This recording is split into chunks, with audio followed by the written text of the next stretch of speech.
आज की कक्षा अपने आप में महत्वपूर्ण होने के साथ साथ प्रश्न पूछे जाने की संभावनाएं प्रबल रूप से बनेगी। छोटा सा कक्षा होगा, मुश्किल से 5 से या 6 मिनट की हम लोग अपनी बातचीत करेंगे। विलम्ब न करते हुए सबसे पहले हम बात करेंगे जिसे प्राय कोऑपरेटिव लर्निंग थ्योरी,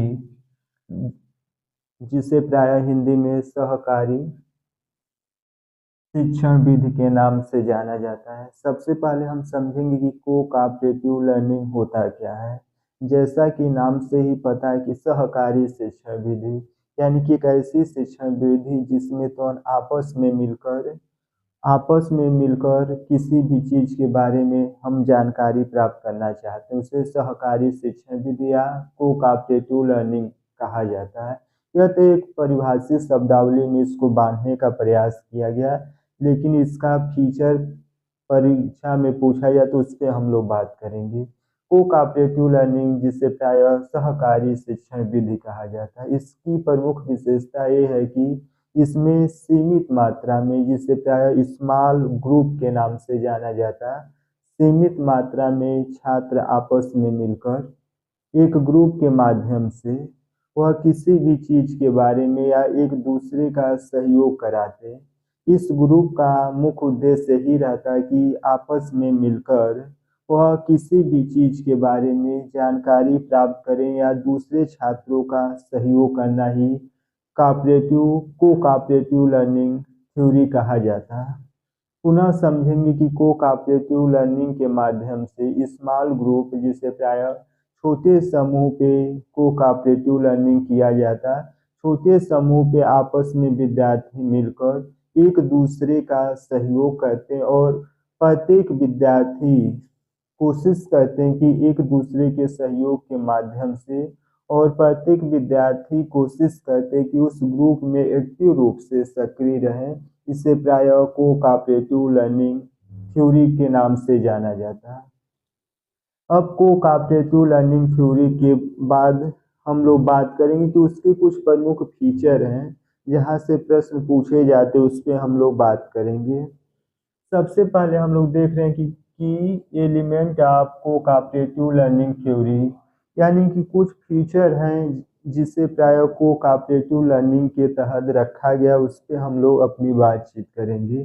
सबसे पहले देख रहे हैं कि पॉजिटिव इंटरडिपेंडेंस, यानी कि जो भी उस समूह में, जो भी विद्यार्थी उस समूह में इन्वॉल्व है वह पॉजिटिव रूप से यानी कि सक्रिय रूप से और जवाबदेही के रूप में उस ग्रुप में रहते हैं। यानी कि एक ऐसा समूह जो तो स्मॉल ग्रुप का समूह यानी छोटा समूह है, लेकिन उस समूह में जो भी विद्यार्थी शामिल हैं वह पॉजिटिव रूप से जो भी चीज खोजा जा रहा है उसमें इन्वॉल्व हो और परस्पर यानी कि स्वयं के माध्यम से जवाबदेही तय होता है इस ग्रुप में, जिसे प्राय सकारात्मक परस्पर निर्भरता के नाम से जाना जाता है। दूसरा है कि व्यक्तिगत एवं समूह जवाबदेही, यानी कि इस ग्रुप की सबसे प्रमुख विशेषता ये है कि interpersonal and small group skill, यानी कि इस ग्रुप का सबसे प्रमुख विशेषता ये है कि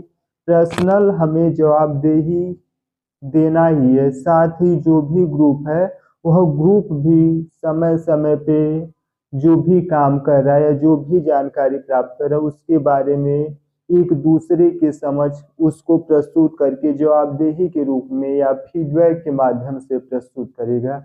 और तीसरी सबसे प्रमुख विशेषता यह है कि आमने सामने यानी कि इंटरफेस के माध्यम से व्यक्तिगत रूप से एक दूसरे से इस ग्रुप में स्टूडेंट आपस में जुड़े रहते हैं। यह इसकी कुछ प्रमुख विशेषताएं थी।